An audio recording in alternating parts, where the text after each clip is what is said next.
Olá pessoal, tudo bem? Então hoje nós chegamos no 16º capítulo deste livro, Entre a Terra e o Céu, no nosso desafio de 40 dias, para que juntos possamos ler. Eu me propus a fazer os resumos deste livro, dessa obra fantástica, para que a gente possa juntos entender, se disciplinar na leitura. Então esse capítulo se chama Novas Experiências, capítulo 16. Então, dando continuidade ao capítulo anterior, que nós então nos encontramos ali na casa de Mário Silva, que era o antigo desafeto de Leonardo, o avô de Antonina. Então nós descobrimos que nos capítulos anteriores a Antonina era a Lola Ibárruri, amor de Leonardo, e também do Mário Silva, que atualmente estamos na casa dele. Ele é o Mário Silva, o enfermeiro. Então o Clarencio proporcionou um encontro através do desprendimento físico do Mário Silva, que é o Esteves, para que o Leonardo pudesse se livrar daquele passado de culpa, onde ele trazia esse tormento de ter assassinado, na época da Guerra do Paraguai, o então Esteves.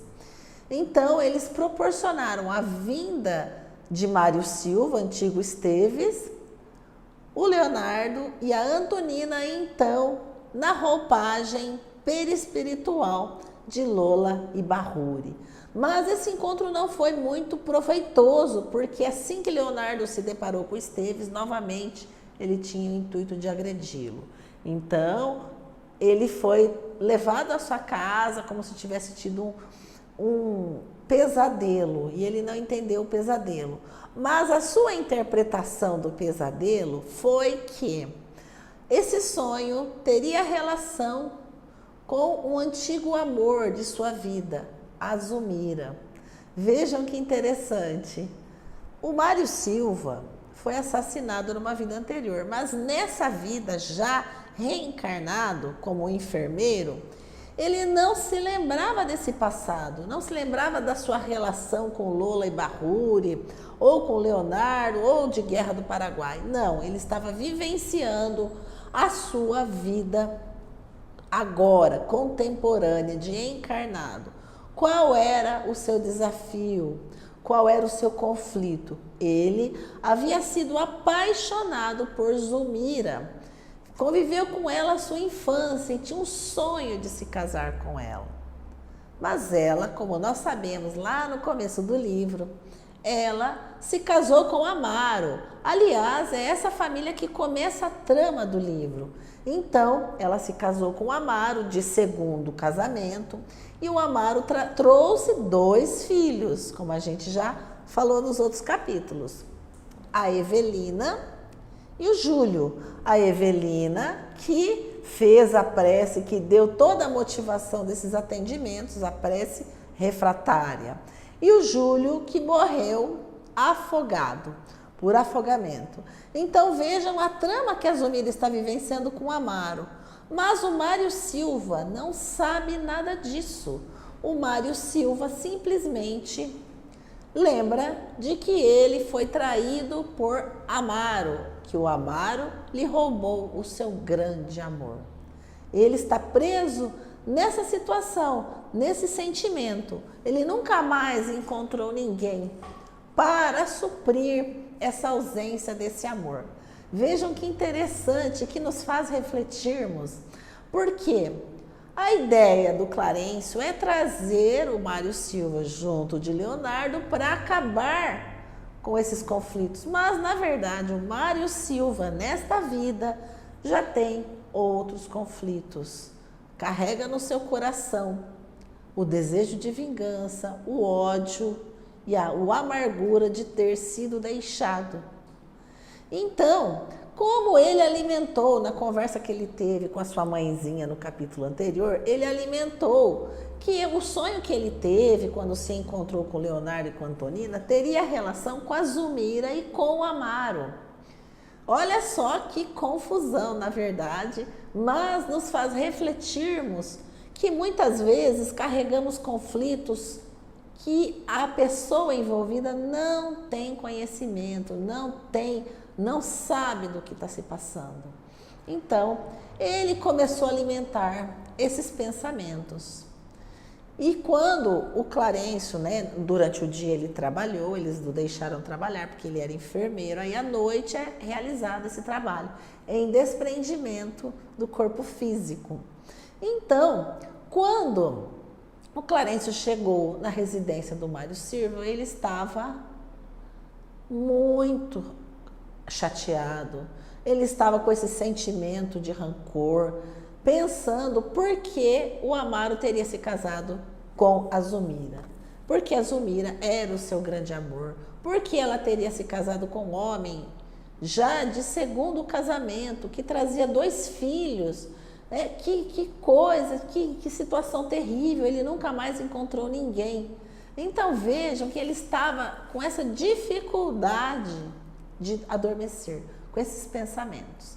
Então vejam que o conflito que ele tinha não tinha nenhuma relação com a situação que o Clarencio gostaria de envolvê-lo.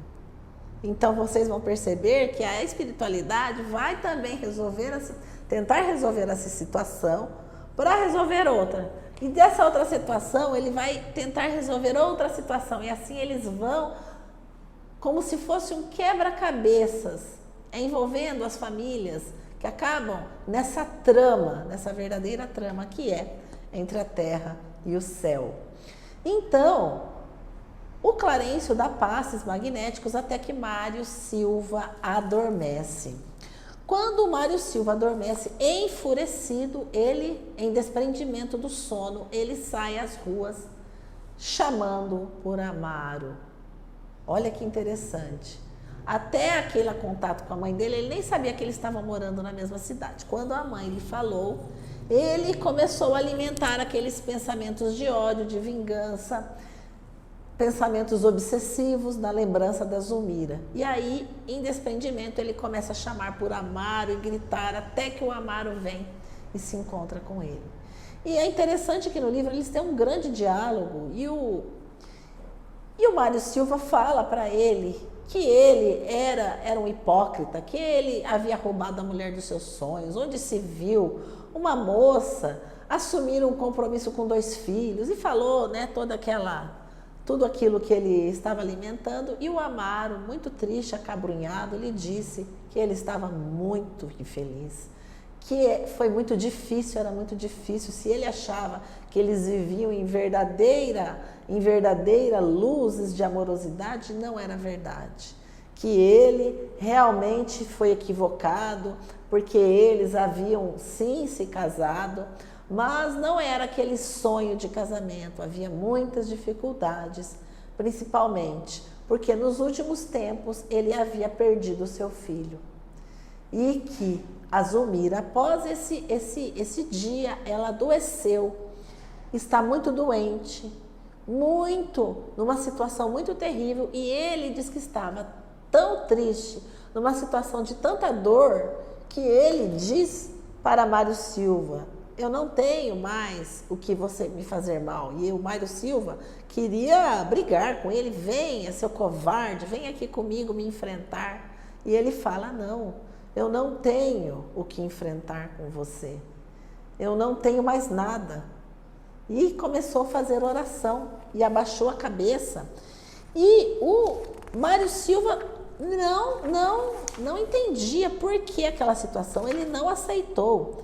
E ele falou para ele: se ainda consagras amor à criatura que desposei, ajuda-nos, disse o Amaro, com a tua compreensão. Se te fiz algum mal, inconscientemente, perdoa-me. Perdoa-me pelas angústias da minha existência de condenado a horríveis provas morais. Foi o que o Amaro falou para o Mário Silva. E o Mário Silva, desculpar, nunca, exclamou. Pelo tom da conversa, justiça começou a se expressar. Ele disse: meu desforço é certo, meu ódio inexorável. Amaro não mais respondeu. Ele curvou a cabeça e começou a fazer oração. E o Mário Silva, incapaz de perdoar, de se sensibilizar, ficou muito bravo.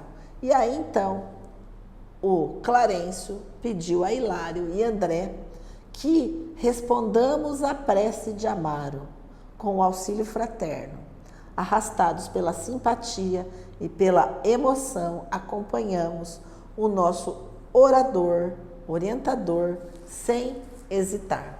Então vejam, meus irmãos, como a trama, e isso nos faz refletir sobre os nossos conflitos, os nossos pensamentos, na importância de nós cultuarmos a oração, no momento de adormecermos, não permitirmos pensamentos negativos, pensamentos obsessivos, de ciúmes, de raiva, pensamentos de mágoa, porque isso nos arrasta para perto dessas pessoas que muitas vezes carregamos esse sentimento. Que possamos cada dia mais tentar tirar de nós esses sentimentos negativos, porque são eles que nos compelem à terra, não permitindo que nós alcancemos as esferas maiores dos protetores, da espiritualidade, da oração. Então a lição desse capítulo de hoje é essa, e amanhã nós teremos mais. Vamos juntos com as leituras, assinem o nosso canal, curtam os vídeos e comentem aí o que vocês estão achando, tá bem? Um abraço.